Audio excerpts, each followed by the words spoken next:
Good morning friends, welcome back to current affair zone. आज है 20 मई और 20 मई 2020 के जितने भी इंपॉर्टेंट करंट अफेयर बनेंगे आज की इस वीडियो में हम डिस्कस करेंगे। करंट अफेयर के सारे ही क्वेश्चंस काफ़ी इंपॉर्टेंट हैं, इसलिए वीडियो शुरू से लेकर एंड तक आप ज़रूर देखें। साथ ही साथ वीडियो को हम डिटेल वाइज डिस्कस करते हैं ताकि आरआरबी एनटीपीसी हो या फिर आरआरसी ग्रुप डी हो, वहाँ पर आपके कोई भी क्वेश्चन करंट अफेयर के छूटे ना। आपको पता होगा करंट अफेयर का सेक्शन काफ़ी अच्छी मार्क्स में पूछा जाएगा आपसे आरआरबी एनटीपीसी या फिर आरआरबी ग्रुप डी में, तो मार्क्स सारे के सारे आपको मिल जाएं, इसके लिए हम प्रयास कर रहे हैं। और आप भी डेली करंट अफेयर की वीडियोस पढ़ा करें, काफ़ी हेल्पफुल रहेगी। कंटेंट ऑथेंटिकेट है, इसकी हम गारंटी लेते हैं। साथ ही साथ वीडियोस के एंड में एक अंतर्राष्ट्रीय संगठन या फिर राष्ट्रीय संगठन के बारे में हम डिस्कस करेंगे जो काफ़ी इंपॉर्टेंट है। एक क्वेश्चन जरूर बनेगा, मुख्यालय से बन सकता है, चेयरपर्सन से बन सकता है या फिर सदस्य देशों से बन सकता है। तो वो सारा का सारा फैक्ट्स आपको इंपॉर्टेंट रहेगा एग्जाम पर्पस के लिए, तो इसलिए वीडियो को शुरू से लेकर एंड तक आप जरूर देखें। उससे पहले अगर आप पहली बार चैनल पर विजिट कर रहे हैं तो चैनल को सब्सक्राइब जरूर करें, क्योंकि आपको पता होगा चैनल नया है, सपोर्ट की ज़रूरत है। तो सपोर्ट करने के लिए चैनल को सब्सक्राइब करें, साथ ही साथ पास में उसके बेल बटन होगा, बेल बटन को प्रेस करें ताकि जैसे ही वीडियो अपलोड हो आप तक नोटिफिकेशन पहुंच जाए।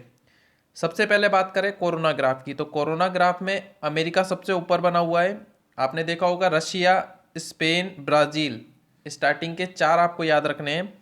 ये अभी क्या कर रहे हैं, वेरी कर रहे हैं हर देश, लेकिन जैसे ही एग्ज़ाम का टाइम होगा, एग्ज़ाम के टाइम से पहले आपको स्टार्टिंग के चार याद करने हैं, साथ ही साथ भारत का स्थान याद करना है।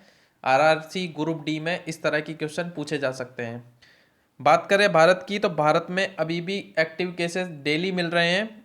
मौत का आंकड़ा 3303 तक पहुंच चुका है भारत में, और लगभग 61,000 लोग अभी भी पॉजिटिव बने हुए हैं और लगभग 42,000 लोग रिकवर कर चुके हैं। आपको बता दें गोवा जो कि कोरोना फ्री हो चुका था, वहाँ पर भी अब सिम्टम्स देखे जा रहे हैं फिर से गोवा में। अब उत्तराखंड जो कि कोरोना वायरस बहुत ज़्यादा कम हो चुका था उत्तराखंड में, वहाँ पे भी कोरोना वायरस के सिम्टम वापस से देखे जा रहे हैं, तो ये बुरी खबर है भारत के लिए। चलिए स्टार्ट करते हैं करंट अफेयर। हाल ही में आत्मनिर्भर गुजरात सहाय योजना के तहत छोटे व्यापारियों को कितने लाख तक ऋण प्रदान किया जाएगा। जो छोटे व्यापारी होते हैं जिनका लघु उद्योग होता है, लघु उद्योग कैसे कि जो बिल्कुल घर घर से सप्लाई करते हैं चीज़ें या घर पे मैन्युफैक्चरिंग करते हैं, तो वो लघु उद्योग की श्रेणी में आता है। तो उस तरह के जो व्यापारी हैं उनको गुजरात सरकार गुजरात सहाय योजना के तहत 1 लाख रुपए तक का ऋण प्रदान करेगी।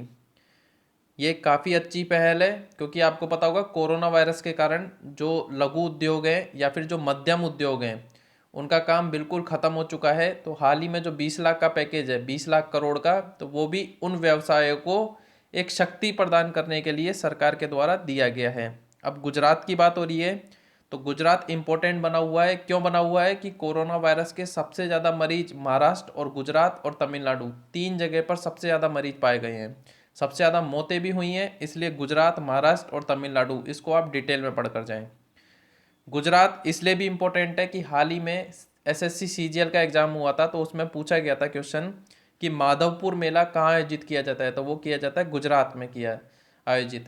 साथ ही साथ एक क्वेश्चन पूछा गया था कि सुदर्शन झील कहाँ स्थित है, तो सुदर्शन झील स्थित है गुजरात के अंदर, इसलिए गुजरात इंपॉर्टेंट बनता है। तो सारे के सारे जो फैक्ट्स हैं गुजरात के बारे में वो आप डिस्कस करें। गुजरात में आपको एक बंदरगाह मिलेगा, कांडला बंदरगाह, जो सबसे बड़ा ज्वारीय बंदरगाह है, इसलिए गुजरात इंपॉर्टेंट बनता है। एक क्वेश्चन मिलेगा आपको कच्छ का रण कहाँ स्थित है, तो कच्छ का रण स्थित है गुजरात के अंदर। एक क्वेश्चन मिलेगा सोमनाथ मंदिर, सोमनाथ मंदिर कहाँ स्थित है, तो वो स्थित है सौराष्ट्र गुजरात में। तो इस तरह के जितने भी क्वेश्चंस एग्जाम के अंदर बनते आ रहे हैं वो सारे के सारे आपको पढ़ने हैं। एक क्वेश्चन जो इंपॉर्टेंट है हिस्ट्री का क्वेश्चन है, क्योंकि हम सारा डिस्कस करते हैं पॉलिटी, हिस्ट्री, करंट अफेयर के अंदर ही डिस्कस कर लेते हैं कि जो क्वेश्चन अगर आपके एग्जाम में आ जाए तो करंट अफेयर के साथ साथ ही आप मेमोराइज कर सकें उसको। एक क्वेश्चन ये बनता है कि जो मोहम्मद गोरी है उसका सबसे पहले उसको किसने पराजित किया था, तो मोहम्मद गोरी को सबसे पहले पराजित किया था मूलराज सेकंड या फिर भीम द्वितीय ने, जो कहाँ के थे, गुजरात के थे। तो इस चीज़ को आप याद रखें। गलती क्या होती है कि आपको देगा मोहम्मद गौरी को किसने पराजित किया, ऑप्शन में देगा पृथ्वीराज सिंह चौहान, और दूसरा देगा भीम टू या फिर मूलराज सेकंड। तो गलती नहीं करनी है। पृथ्वीराज सिंह चौहान से बाद में लड़ाई गए थे, 19 लगभग 1191 में लड़ी गई थी तराइन का युद्ध, लेकिन भीम सेकंड के साथ गुजरात में युद्ध करके हार चुका था मोहम्मद गौरी। तो इस तरह के जो क्वेश्चन है वो आरआरबी एनटीपीसी में पूछे जाते हैं, और वही क्वेश्चन हम डिस्कस करते हैं जो प्रीवियस ईयर में आए हुए हैं। अब गुजरात की बात हो रही है, तो गुजरात की राजधानी क्या मिलेगी आपको, गांधीनगर। गुजरात के मुख्यमंत्री विजय रूपाणी मिलेंगे। राज्यपाल आचार्य देवव्रत, साथ ही साथ हाईकोर्ट में जो मुख्य न्यायाधीश है गुजरात की, उनका नाम भी आप याद रखें, उनका नाम है विक्रम नाथ। ये इंपॉर्टेंट है, और छोटे व्यापारियों को 1 लाख रुपए तक का ऋण प्रदान करेगा गुजरात का सहाय योजना। इंपॉर्टेंट क्वेश्चन है, याद रखें। हाल ही में रक्षा क्षेत्र में एफडीआई को 49% से बढ़ाकर कितना किया गया। तो हाल ही में एफडीआई, आपको पता होगा एफडीआई क्या होता है, कि जैसे कोई देश है, बाहर की कंपनी है, वो भारत के अंदर आकर इन्वेस्ट करती है, तो उसी तरह रक्षा क्षेत्र में अभी तक बाहर की कंपनियां कितना इन्वेस्ट करती थी, 49%, लेकिन अब इसको बढ़ाकर कितना कर दिया है, 74% कर दिया है। ये इंपॉर्टेंट क्वेश्चन रहेगा रक्षा संबंधित। आपको पता होगा भारत पाकिस्तान के लगभग युद्ध के समान जो परिस्थिति बन रही है, उसके कारण ये फैसला लिया गया है। और जो वादा किया था टूर ऑफ ड्यूटी का, तो वो वीडियो इसलिए नहीं बन पाई है कि अभी उसकी ऑथेंटिकेट न्यूज़ अभी आना उसकी बाकी है। क्योंकि क्या होता है कि अभी अगर आपको अंदेशा में बता दिया जाए या फिर अंदाज़ा बता दिया जाए कि इतनी एलिजिबिलिटी है, तो वो काम हम नहीं करते हैं। बिल्कुल जब तक ऑथेंटिकेट न्यूज़ नहीं आ जाएगी कि कितनी उम्र तक आप उसको भर सकते हैं, या फिर क्या क्या आपकी ग्रेजुएशन में भर सकते हैं या फिर पोस्ट ग्रेजुएशन में भर सकते हैं, तो जब तक वो पूरा का पूरा ऑथेंटिकेट न्यूज़ नहीं आ जाएगा, तब तक आप तक सप्लाई नहीं किया जाएगा। हम इंतज़ार कर रहे हैं जब तक ऑथेंटिकेट भारतीय थल सेना के अध्यक्ष या फिर सीडीएस इनके द्वारा अगर एक प्रारूप बताया जाए, तो उसके बाद आपको बताया जाएगा। लेकिन टूर ऑफ ड्यूटी का जो टाइम है वो 3 साल है, ये कंपलसरी है। उसमें एग्ज़ाम के थ्रू आपकी जो वैकेंसी है वो कंडक्ट करवाई जाएगी। अब बात यह है कि रिटर्न एग्ज़ाम के बाद आपका एसएसबी होगा या नहीं होगा। अगर होगा तो पहले के पैटर्न पे होगा या फिर थोड़ा उससे लो लेवल पे होगा। तो जब तक ऑथेंटिकेट न्यूज़ नहीं आएगी, आप तक डिलीवर्ड नहीं किया जाएगा। तो एफडीआई को बढ़ा दिया है 49 से 74%। इंपॉर्टेंट क्वेश्चन है, स्टार मार्क करके याद कर लें इसको, क्वेश्चन को। साथ ही साथ रक्षा मंत्री कौन है वर्तमान में, राजनाथ सिंह। राजनाथ सिंह से एक चीज याद रखें, राजनाथ सिंह कहाँ से सांसद बन के आते हैं, तो लखनऊ से सांसद बन के आते हैं राजनाथ सिंह। इंपॉर्टेंट क्वेश्चन रहेगा। हाल ही में नाबार्ड ने किस राज्य के लिए 1500 करोड़ रुपए की मंजूरी दी है। तो नाबार्ड ने 1500 करोड़ रुपए की मंजूरी दी है पंजाब सरकार को। नाबार्ड के बारे में आप अच्छी तरह जानते होंगे, नाबार्ड को हमने कई बार डिस्कस किया है। ऑप्शन सी इसका सही होगा, पंजाब को दिए हैं 1500 करोड़ रुपए। नाबार्ड की बात करें तो national agriculture bank and rural development. तो इस तरह से नाबार्ड जो है वो क्या करता है कि जो ग्रामीण क्षेत्र होते हैं वहाँ पर कृषि के लिए और ग्रामीण में विकास करने के लिए जो लोन प्रोवाइड किया जाता है वो किसके द्वारा किया जाता है, नाबार्ड के द्वारा। अब जो 1500 करोड़ रुपए की मंजूरी दी है, ये क्या काम करेगी, तो वहाँ पर जो कृषि जो क्षेत्र में किसान हैं उनको लोन प्रोवाइड किया जाएगा, ताकि वो अगली फसल के लिए लोन लेकर उससे बीज ले सकें, खाद ले सकें और अगली फसल की तैयारी कर सकें। तो इसके लिए 1500 करोड़ रुपए की मंजूरी दी है पंजाब सरकार को। इस चीज़ को आप याद रखना। पंजाब से एक क्वेश्चन क्या बनता है, जो रेलवे में क्वेश्चन बनता है वो आप याद रखें कि पंजाब का नाम किन नदियों के नाम पर पड़ा। इंपॉर्टेंट क्वेश्चन बनता है। तो पंजाब का नाम 5 नदियों के नाम पर पड़ा है, इसलिए उसको पंजाब बोला जाता है। 5 नदियां बहती हैं, इसलिए पंजाब नाम पड़ा था उसका। तो याद रखें 5 नदियों के नाम। पहला है व्यास, दूसरा है रावी, उसके बाद सतलज, उसके बाद है चिनाब, और उसके बाद है झेलम। ये 5 नदियां हैं, व्यास, रावी, सतलज, चिनाब और झेलम, इन 5 नदियां पंजाब के अंदर बहती हैं, इसलिए पंजाब का नाम पंजाब पड़ा है।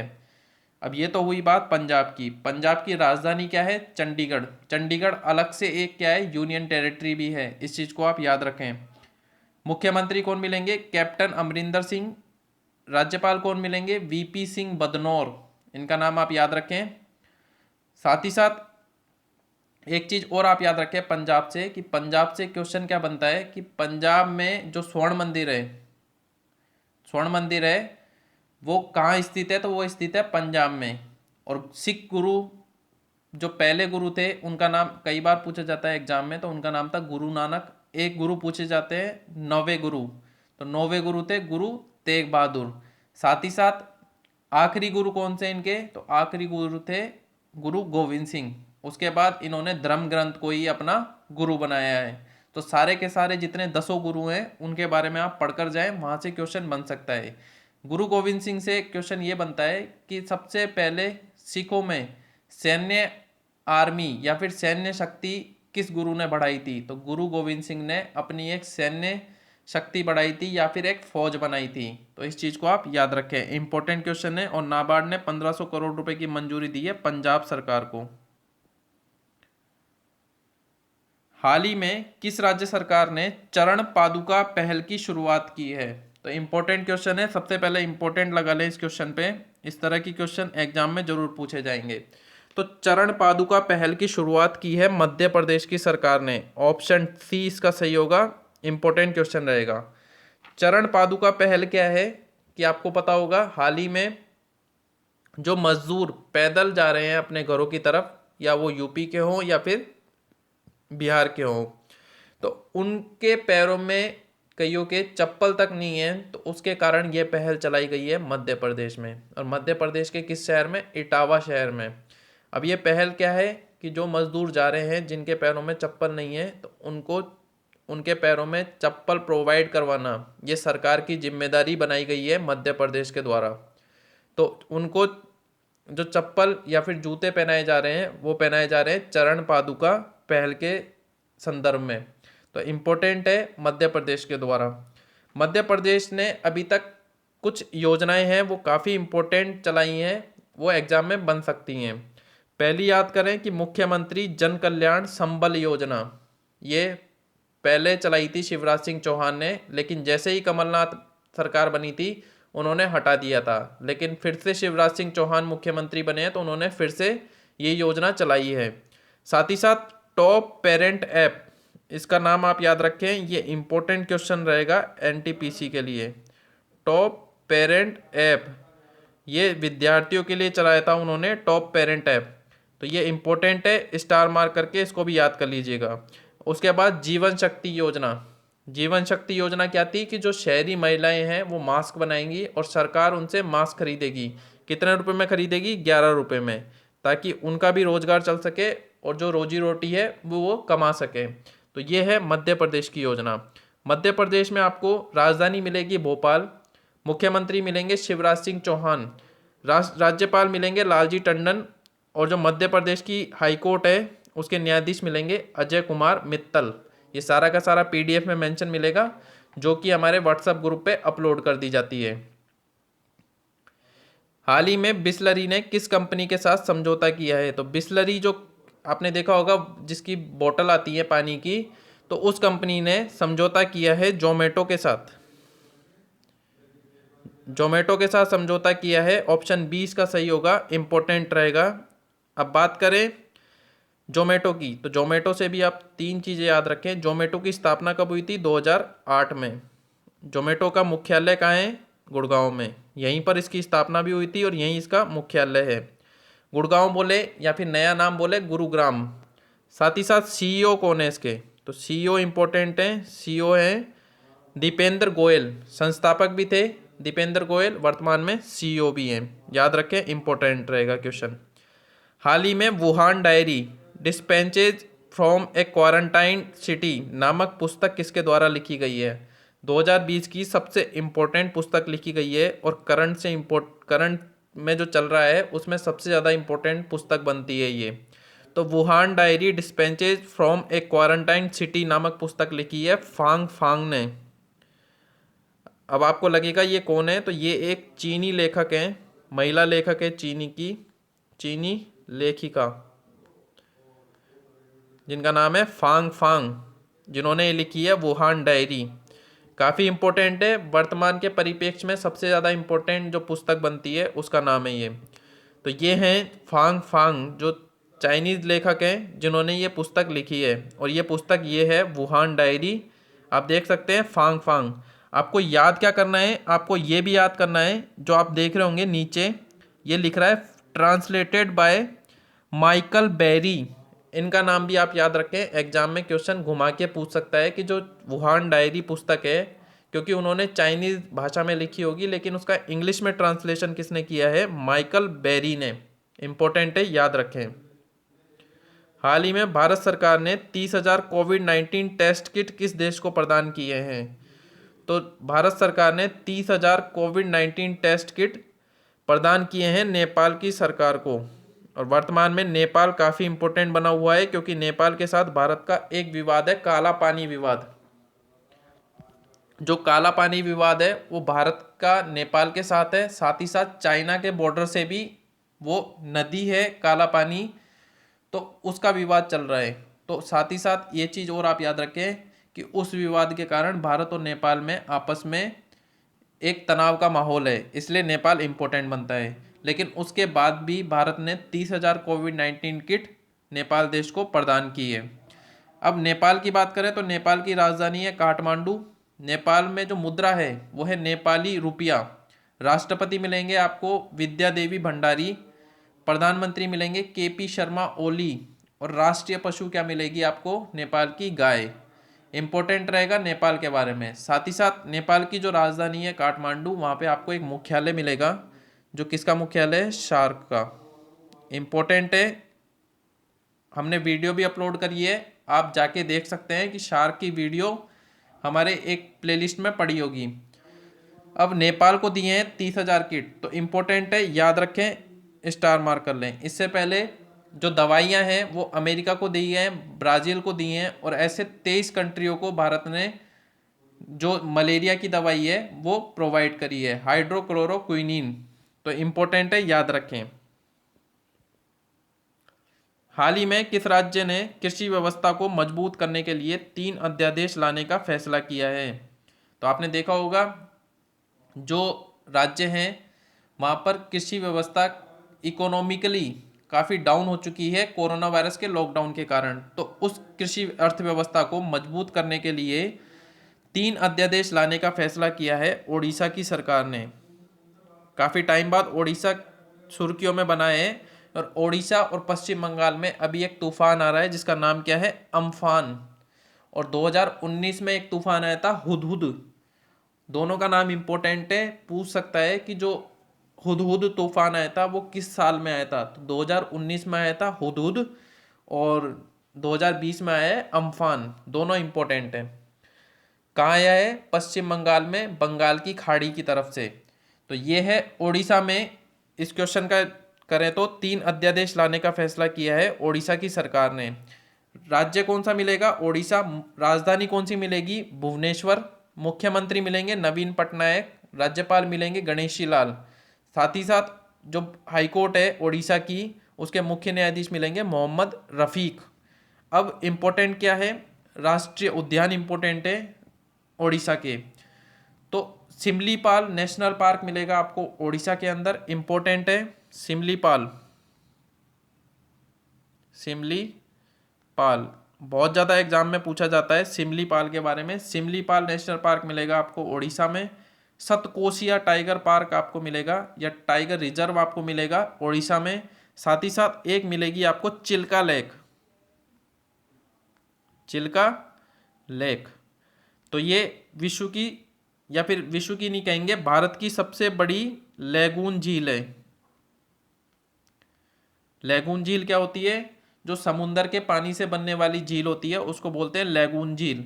तो भारत की सबसे बड़ी लैगून झील है चिल्का लेक या फिर चिल्का झील। इंपॉर्टेंट क्वेश्चन है, चिल्का के बारे में एग्जाम में क्वेश्चन बनता है। एक बनता है वूलर झील का, जो कहाँ स्थित है, जम्मू कश्मीर में। और भारत की सबसे मीठे पानी की झील है वूलर झील। उसके बाद है चिल्का झील के बारे में पूछता है, तो ये कहाँ स्थित है, उड़ीसा में स्थित है। याद रखें, इंपॉर्टेंट क्वेश्चन बनता है। हाल ही में राष्ट्रीय प्रवासी सूचना प्रणाली डैशबोर्ड किसने तैयार की है?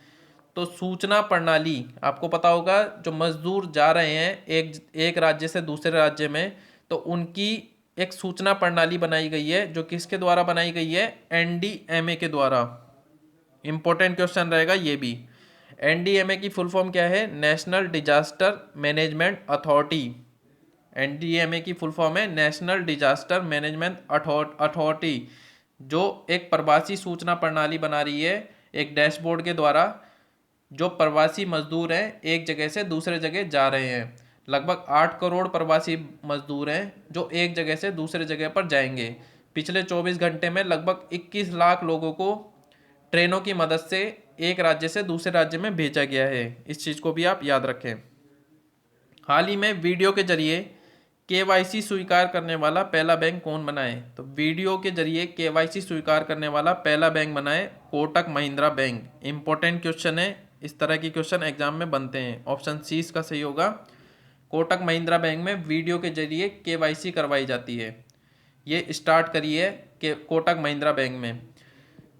केवाईसी की बात करें तो केवाईसी से कॉमन एब्रीविएशन का क्वेश्चन बनता है, फुल फॉर्म पूछ सकता है। तो केवाईसी की फुल फॉर्म में know KNOW know your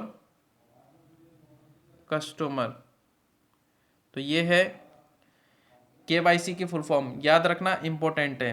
Kotak Mahindra में स्टार्ट की गई है और ऐसा करने वाला कोटक महिंद्रा पहला बैंक बना है। अब कोटक महिंद्रा की बात करें तो कोटक महिंद्रा की स्थापना कब हुई थी? 2003 में। मुख्यालय कहाँ स्थित है? तो मुंबई में स्थित है।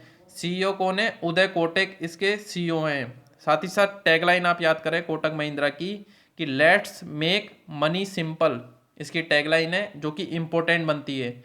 जितने भी बैंक हैं उसके बारे में आप उसका स्थापना वर्ष याद रखें, उसके फाउंडर आप याद रखें, साथ ही साथ सीईओ, मुख्यालय और उसकी टैगलाइन, ये इंपॉर्टेंट है, एग्जाम में क्वेश्चन बन सकता है। अब जैसा कि हर वीडियो के एंड में एक अंतर्राष्ट्रीय संगठन के बारे में डिस्कस करते हैं, तो आज हम डिस्कस करेंगे WTO के बारे में। WTO की फुल फॉर्म क्या है? World Trade Organization. स्थापना कब हुई थी? 1 जनवरी 1995 को। इंपॉर्टेंट है, याद रखें। मुख्यालय कहाँ मिलेगा इसका? तो मुख्यालय मिलेगा जेनेवा, स्विट्जरलैंड में। सदस्य देश कितने हैं? तो सदस्य देश है 164। और चेयरमैन कौन है वर्तमान में? तो चेयरमैन है पास्कल लेमी। इंपॉर्टेंट है। एक चीज़ और आपको बता दें कि जिसके एंड में ऑर्गेनाइजेशन आता हो, जिसके एंड में ओ आता हो या फिर एंड में उसका प्रोनाउंसिएशन ऑर्गेनाइजेशन आता हो, उसके सबसे ज़्यादा मुख्यालय कहाँ मिलेंगे? जेनेवा, स्विट्जरलैंड में। तो ये आपकी ट्रिक हो जाएगी, इसको आप याद कर सकते हैं, लेकिन आपको साथ ही साथ अपवाद याद करने होंगे। एग्जाम में क्या होता है कि जो क्वेश्चन मेन बनता है वो क्वेश्चन कम पूछा जाता है, लेकिन जो उस क्वेश्चन के अपवाद बनते हैं वो क्वेश्चन ज़्यादा पूछे जाते हैं। तो इस तरह से आप याद रखें कि कुछ कुछ जो ऑर्गेनाइजेशन है जिनके एंड में ऑर्गेनाइजेशन आता है उनका मुख्यालय जेनेवा में नहीं है, तो वो आप साइड में रखकर याद करें। लेकिन जो ज़्यादातर जिसके स्टार्टिंग वर्ल्ड से होती हो और एंडिंग ऑर्गेनाइजेशन से होती हो, उसके सबसे ज़्यादा मुख्यालय कहाँ मिलेंगे आपको? जेनेवा, स्विट्जरलैंड में। तो मुख्यालय आप याद रखें, स्थापना वर्ष याद रखें।